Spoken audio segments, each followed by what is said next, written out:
அஸ்ஸலாமு அலைக்கும் வரஹ்மத்துல்லாஹி வபரகாத்துஹு. கண்ணியமான சகோதரர்களே, அல்லாஹ்வை பயந்து வாழும் முஃமின்களே, நம்முடைய வாழ்க்கையில் உண்மையான நிம்மதி எங்கே இருக்கிறது என்று நாம் சில நேரங்களில் தேடி அலைகிறோம். பணம் இருந்தாலும் நிம்மதி இல்லை, பதவி இருந்தாலும் அமைதி இல்லை, புகழ் இருந்தாலும் மன அமைதி இல்லை என்று பலர் கூறுகிறார்கள். ஆனால் உண்மையான நிம்மதி எங்கே இருக்கிறது? அது அல்லாஹ்வை நினைக்கும் இதயத்தில்தான் இருக்கிறது. அல்லாஹ்வோடு நெருங்கிய தொடர்பு கொண்ட வாழ்க்கையில்தான் இருக்கிறது. அன்பிற்குரியவர்களே, ஒரு முஃமின் மனிதன் தனது வாழ்க்கையில் சில நல்ல பழக்கங்களை தினமும் கடைபிடித்தால் அவன் வாழ்க்கை அமைதியாகவும் ஆசீர்வாதமாகவும் மாறிவிடும். அந்த நல்ல அமல்களில் முதலாவது மிகவும் முக்கியமான ஒன்று துஆ.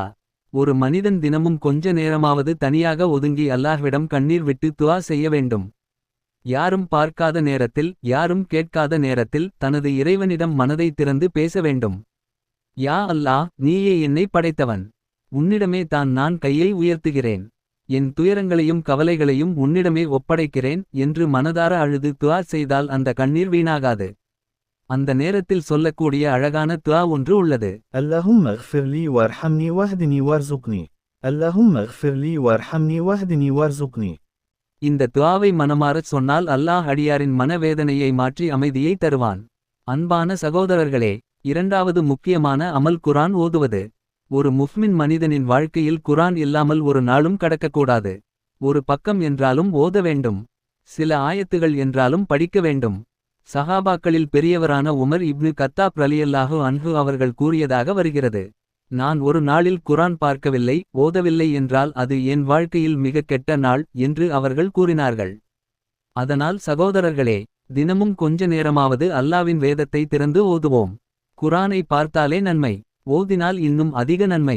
அதன் அர்த்தத்தை புரிந்தால் அது வாழ்க்கையை மாற்றும். மூன்றாவது முக்கியமான அமல் திக்ர், அல்லாஹ்வை நினைப்பது. நம்முடைய நாவு காலியாக இருக்கக்கூடாது. வேலை செய்தாலும் நடந்தாலும் பயணம் செய்தாலும் நம் நாவு அல்லாஹ்வை நினைக்க வேண்டும். அதில் மிகப்பெரிய திக்ர் ஒன்று. حسبنا الله ونعم الوكيل. حسبنا الله ونعم الوكيل. இந்த திக்ரை மனமாரச் சொன்னால் அல்லாஹ் அடியாரின் காரியங்களை சரி செய்து விடுவான். மேலும் நபிகள் நாயகம் ஸல்லல்லாஹு அலைஹி வஸல்லம் அவர்கள் மிகவும் விரும்பிய திக்ர் ஒன்று. سبحان الله وبحمده سبحان الله العظيم. سبحان الله وبحمده سبحان الله العظيم. இது நாவிற்கு எளிதானது, ஆனால் தராசில் மிகவும் கனமானது. ரஹ்மானுக்கு மிகவும் பிடித்தமானது என்று நபிகள் நாயகம் கூறியிருக்கிறார்கள்.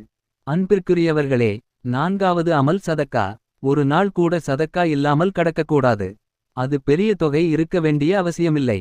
ஒருவருக்கு ₹1 கொடுத்தாலும் அது சதக்காதான். ஒரு பசித்தவனுக்கு உணவு கொடுத்தாலும் அது சதக்காதான். ஒரு நல்ல வார்த்தை சொன்னாலும் அது சதக்காதான்.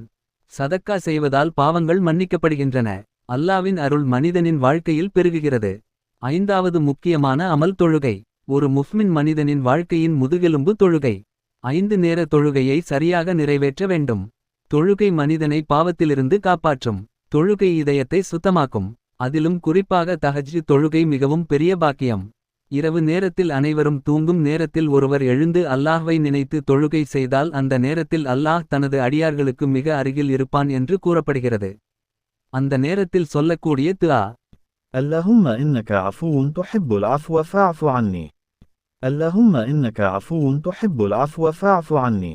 இந்த துஆவை மனமாரச் சொன்னால் அல்லாஹ் மன்னிப்பை வழங்குவான். அன்பான சகோதரர்களே, குடும்ப வாழ்க்கையில் நிம்மதி வேண்டும் என்றால் ஒரு பெரிய ரகசியம் உள்ளது.